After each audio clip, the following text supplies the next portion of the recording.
Hello everyone, welcome to the channel the Zorawar classes. और भाई आज है अपनी कंप्यूटर की क्लास और ये कंप्यूटर का हो जाएगा पार्ट 4। इससे पहले 3 पार्ट आ चुके हैं। अगर आपने अभी तक वो कंप्यूटर के पार्ट्स नहीं देखे हैं तो सिंपल सा प्लेलिस्ट में जाओ, केवीएस कंप्यूटर की प्लेलिस्ट में, और वहाँ पे जाके आप वो तीनों पार्ट देखो। इवन दो हमने तीसरे पार्ट में जो लास्ट पार्ट था इससे पहले, उसमें तो हमने पीआरटी और टीजीटी में जो 10-10 क्वेश्चन आए हुए थे लास्ट ईयर, मतलब 2018 के एग्जाम पेपर में आपके जो क्वेश्चन आए थे केवीएस के पेपर में, हमने वो दोनों 10-10 क्वेश्चन डिस्कस किए थे। तो वो भी बहुत अच्छा है, उससे आपको थोड़ा सा ये पता लगेगा किस टाइप के क्वेश्चन जो है केवीएस या मैं कहूँ कि सीबीएसई आपसे केवीएस के एग्जाम में पूछता है। और जो लोग फर्स्ट टाइम इस वीडियो को देख रहे हैं, फ्रेंड्स आपको बता दूं, हम लास्ट करीब 2 मंथ से हम केवीएस की तैयारी कर रहे हैं और आप हमारी प्लेलिस्ट जाके चेक कर सकते हैं कि हम किस तरीके से तैयारी कर रहे हैं। कमेंट्स पढ़ सकते हैं बच्चों के कि किस तरीके से बच्चों का रिस्पॉन्स आ रहा है और हमारा कंटेंट कैसा प्रोवाइड किया जा रहा है। और अगर उसके बाद आप हमारे चैनल से जुड़ना चाहते हैं तो मैं एक नंबर लिख रहा हूँ 8638008832। आप सिंपल सा मुझे इस नंबर पे अपना नाम लिख के और मुझे व्हाट्सएप कर दें ताकि मैं आपको अपने ब्रॉडकास्ट चैनल से जोड़ सकूँ और आपके पास टाइम टू टाइम नोटिफिकेशंस जो है आ सके।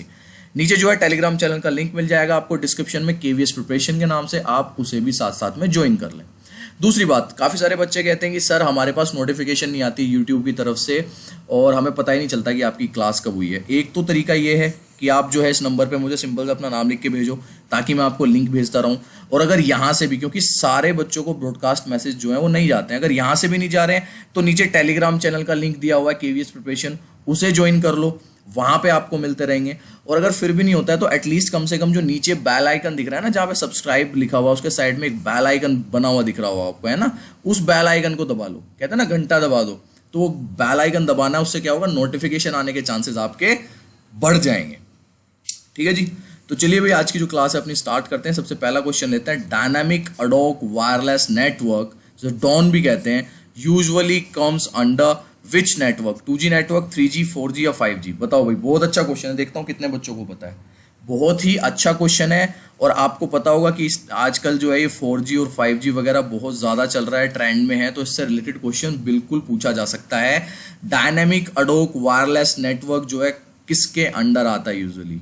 और मैं आपको उसका आंसर कर दूँ, ये 5G के अंडर आता है। ठीक है ना, ओके, तो इसका आंसर जो है 5G हो जाएगा। और the DAWN, that's mean Dynamic Ad Hoc Wireless Network Project, is developing a general theory of complex and dynamic wireless communication networks.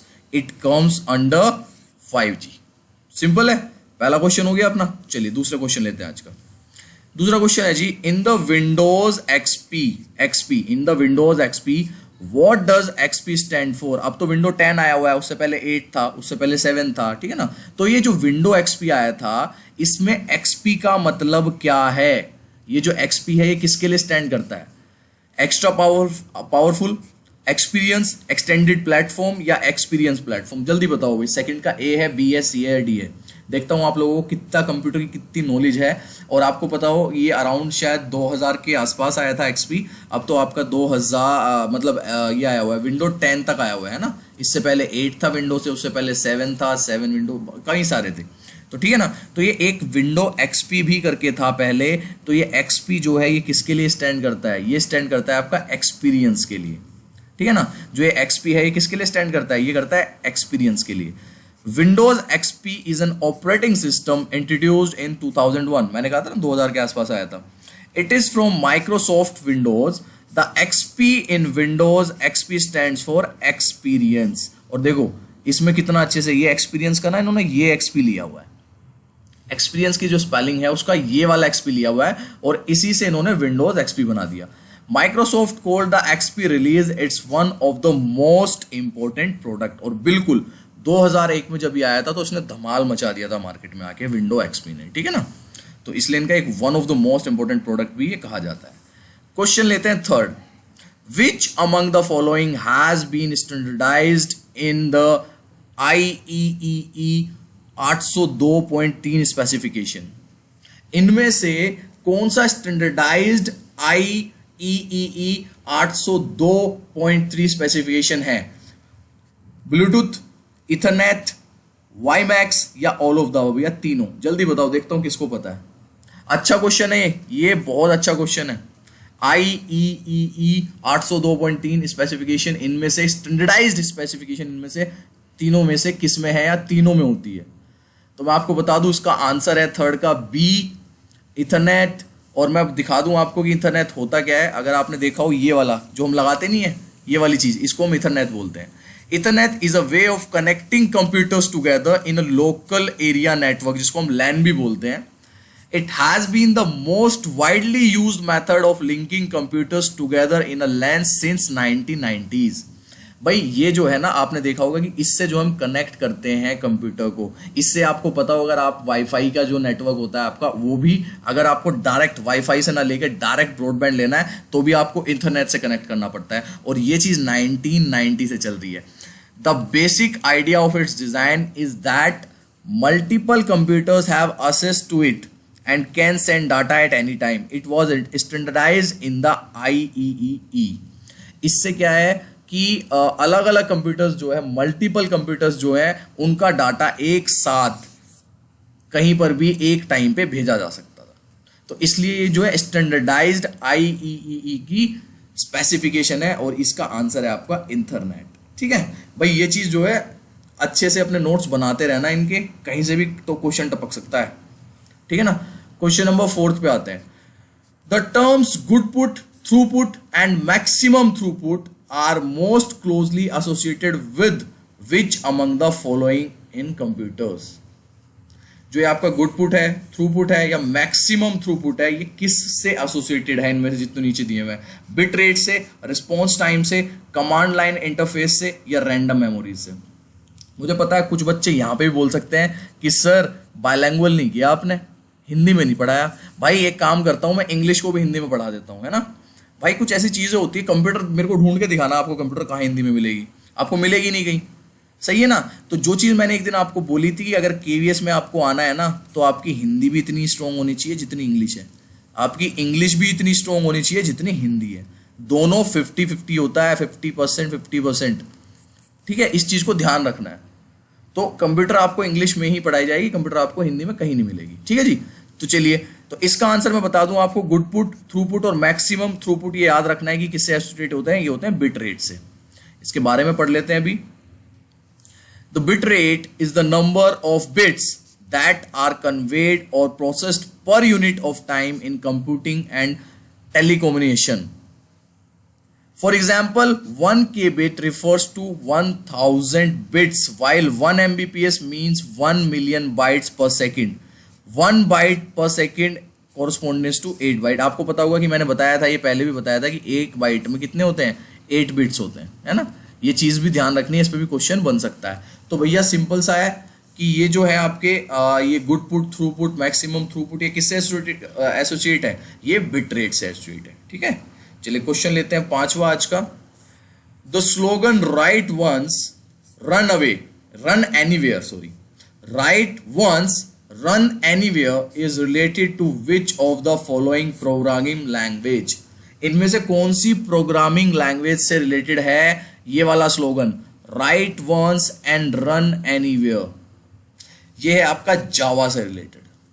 ठीक है, राइट वंस रन एनीवेयर, जिसको वोरा भी बोलते हैं, slogan was given by Sun Microsoft to illustrate the cross platform benefits of the Java language. ठीक है ना। तो ये किससे रिलेटेड हो गया? जावा लैंग्वेज से। The idea was that the Java program could be developed on any device then compiled into a standard bit code and then could be run on any device which is equipped with the Java virtual machine, जिसको JVM भी बोला जाता है। तो simple सा आपको ध्यान रखना है कि write once run anywhere जो है वो किस लैंग्वेज से रिलेटेड है? वो लैंग्वेज है जावा।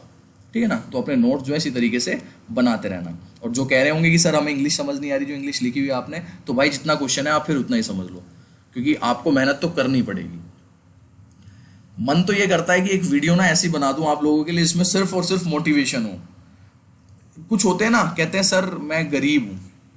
ठीक है, मैं एक चीज बोलता हूं सिंपल सी, आप गरीब हैं, बिल्कुल गरीब है, मान ली मैंने बात, आप गरीब पैदा हुए, इसमें आपकी कोई गलती नहीं है।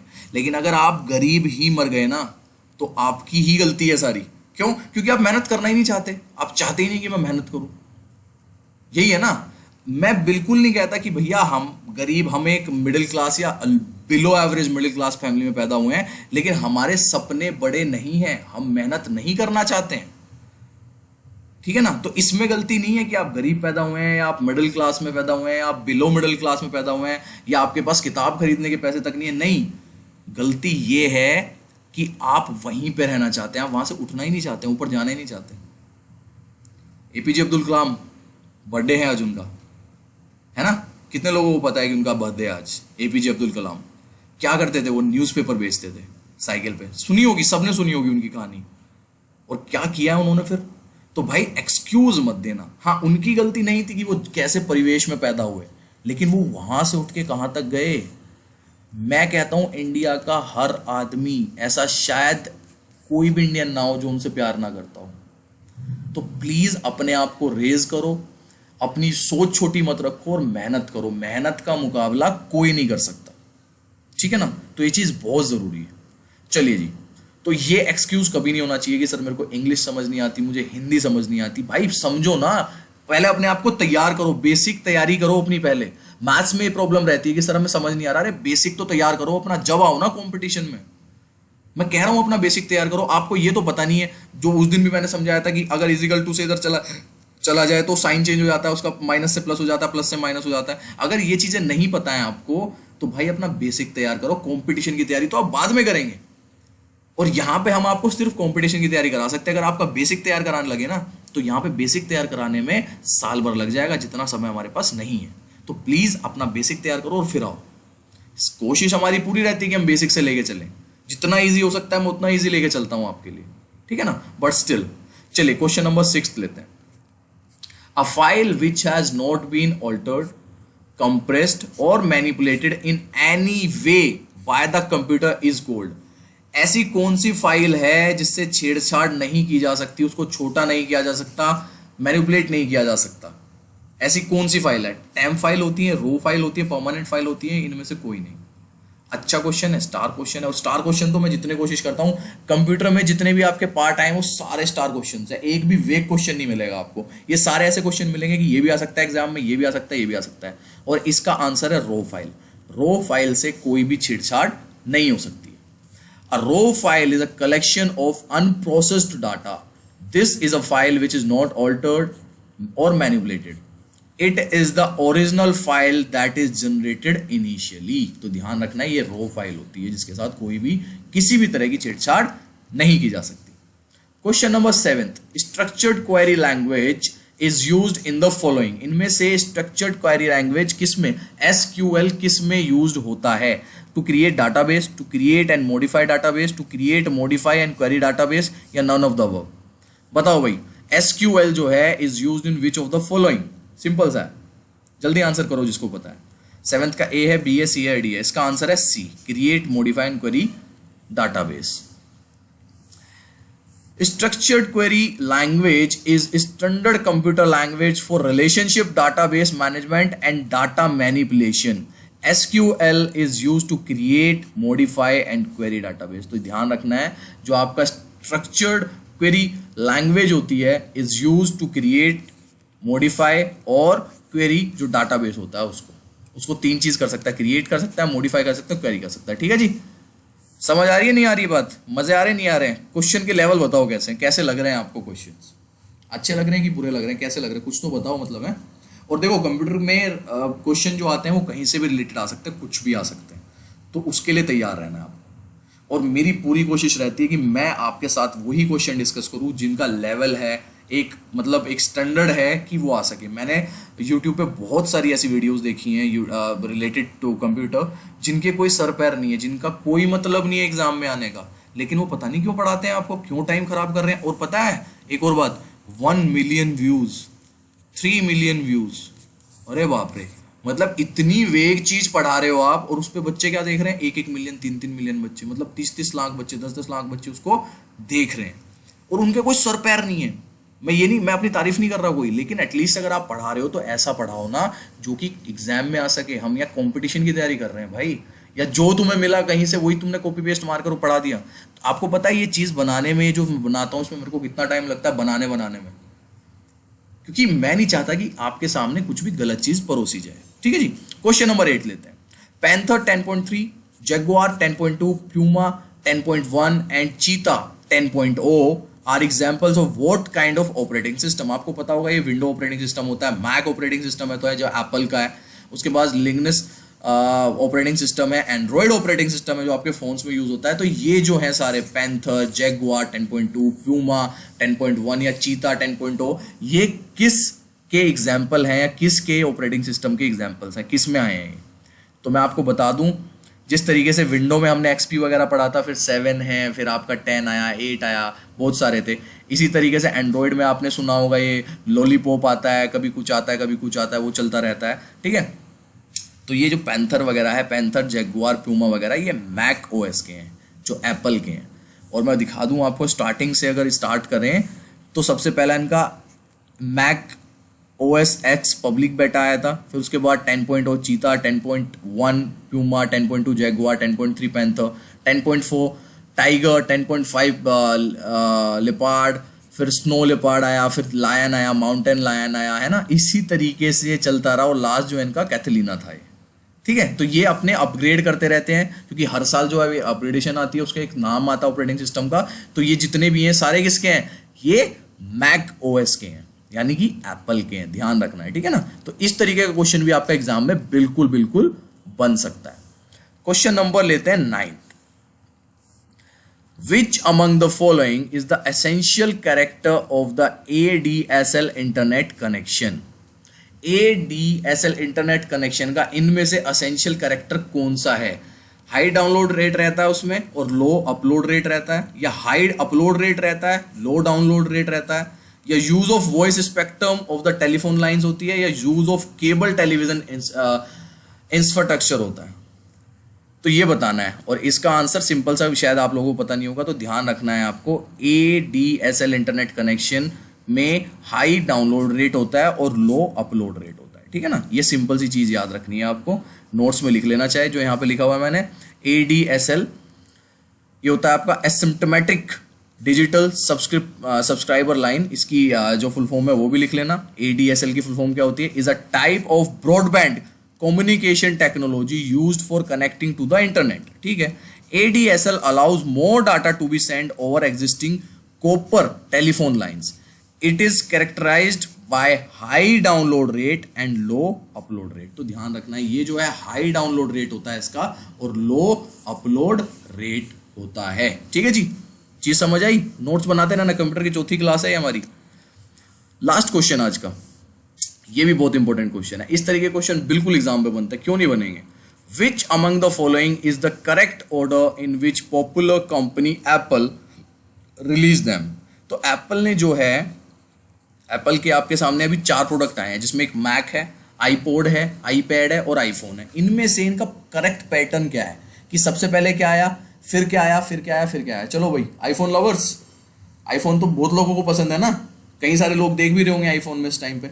बताओ इसका आंसर, देखते कितना पता है आपको। आप जिस प्रोडक्ट को यूज करते हैं, कुछ बच्चे तो करते ही हैं, तो जिसको यूज करते हैं देखता हूँ वो बच्चे आंसर कर पाएंगे, या दोनों से दूसरे। भाई पसंद तो सभी करते हैं ना आईफोन को, अब जिस चीज को पसंद करते हो देखता हूँ उसकी कितनी नॉलेज है आप लोगों को।